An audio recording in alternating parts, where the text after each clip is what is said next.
There are places that do not simply vanish. They are erased gently, quietly, beneath the rising waters of time. Places where entire histories once stood tall, only to dissolve into memory.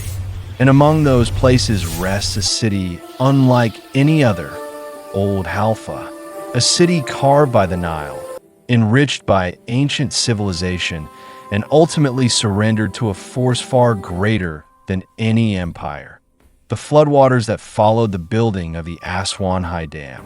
To understand why Old Halfa disappeared, one must first understand what it was. This was not just a Sudanese town tucked along the Nile's curve. It was a cultural corridor, a crossroads of Nubian identity, Egyptian influence, African depth, and millennia of human adaptation to a landscape both harsh and generous. For thousands of years, Halfa served as a natural gateway, the point where the Nile narrowed into the Second Cataract, a place that nurtured kingdoms, traders, and craftsmen. Every stone carried a whisper of the civilizations that rose and fell along its banks. Long before modern Halfa existed, this region had been home to the kingdom of Kush, the pharaohs of ancient Egypt, the Christian Nubian kingdoms, and later the Islamic civilizations that flourished across the Sahel. Archaeologists who studied the area before its drowning always described it as an open museum that had never truly been cataloged. Beneath its sands lay temples, tombs, pottery fields, ancient fortresses, and artifacts so old they challenged timelines. For centuries, Nubian life in Old Halfa revolved around the rhythm of the Nile. Families built homes shaded with palm trunks. Children swam in the narrow inlets. Farmers planted wheat and dates as their ancestors had done. Travelers and traders crossed through Halfa on camel caravans heading north or south. The railway from Wadi Halfa connected Sudan with Egypt, making the city a major point of cultural and economic exchange. This was not merely a settlement, it was a living organism. But all of that began to change in the 1950s when Egypt announced plans to build the Aswan High Dam. The project promised electricity, water regulation, agricultural expansion, and national growth. The price, however, was one that Sudan and Nubia understood more deeply than anyone. Vast tracts of land would be submerged. Villages would vanish, and entire cultures would be displaced. Old Halfa was one of the places standing directly in the path of the rising waters. The people of Halfa initially resisted. Their connection to their land was not political, it was ancestral.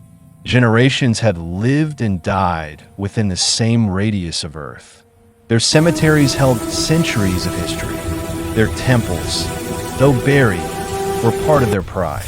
Their dialect, their songs, their architecture, their rituals all belonged to this narrow strip of Nile Valley. To ask a Nubian to leave Halfa was to ask him to leave himself. Yet the dam was inevitable, and the negotiations eventually turned into preparations for resettlement. The people of Old Halfa were informed that the water would rise to levels never recorded in the region's known history.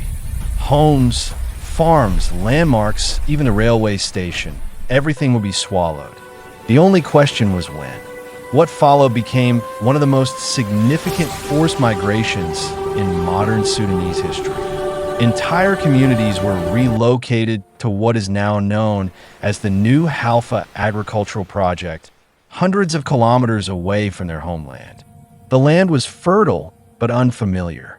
It lacked the Nile they had lived beside for thousands of years. The psychological weight of losing their city lingered for generations.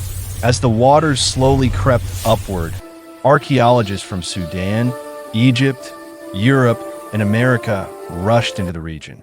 They knew that once Old Halfa sank, many ancient treasures would be lost forever. What they found in those final months was astonishing.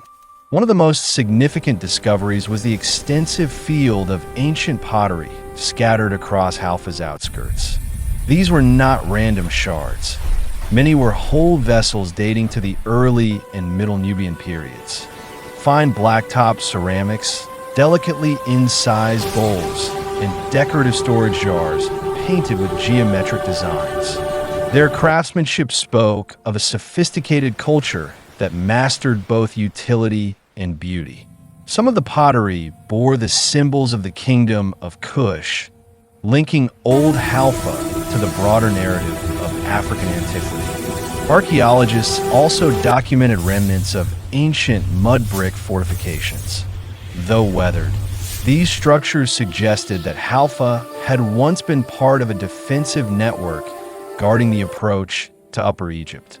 The alignment of some walls hinted at military design, and inscriptions discovered on loose stones indicated the presence of both Egyptian and Nubian administrative influence. Tombs were uncovered as well. Some simple graves, others more elaborate. Many contained funerary objects, amulets, wooden figurines, stone beads, and tools buried with the deceased. One discovery that stood out was a burial that included a beautifully preserved wooden bed frame, a style unique to Nubian royalty centuries ago. Such finds offered invaluable clues about social structure, beliefs, and the merging of African and Nile Valley funerary customs.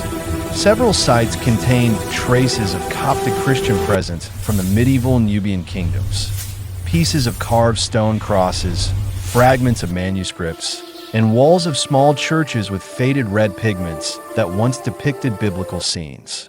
These relics served as reminders of the era when Nubia stood as one of the major Christian regions of Africa, long before the spread of Islam transformed the cultural landscape.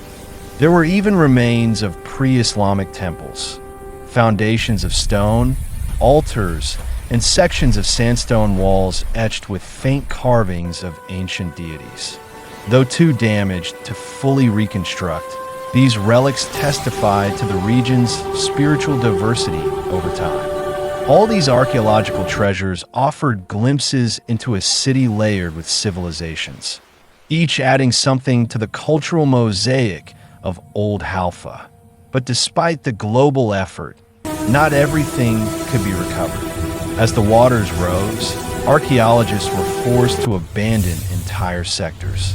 Many artifacts, pottery fields, unexcavated tombs, architectural ruins, disappeared beneath the surface.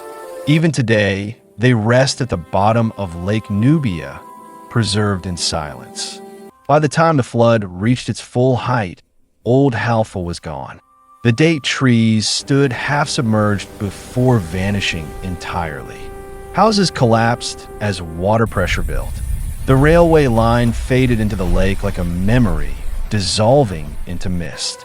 Families watched from afar as their city disappeared, not with an explosion or catastrophe, but slowly, steadily, like a story being erased word by word. What remains today are the memories carried by its people. Old Halfa survives in photographs preserved by families, in oral stories passed from elders to children, in Nubian songs that mourn the drowned homeland, in the fragments rescued by archaeologists now displayed in museums. The city may have vanished physically, but culturally, spiritually, and historically, it continues to live.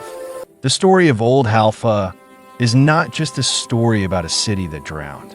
It is a story about identity, resilience, sacrifice, and the human cost of progress. It reminds us that development often has shadows filled with people and places that can never be replaced.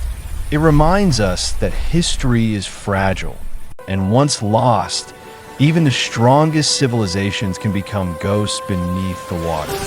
Old Halfa did not disappear. It simply changed form. It now exists in memory, in heritage, in the shimmering depths of Lake Nubia, and in the hearts of every descendant who still dreams of the land their ancestors once walked. And in that way, Old Halfa is not gone. It is waiting quietly, eternally beneath the waves.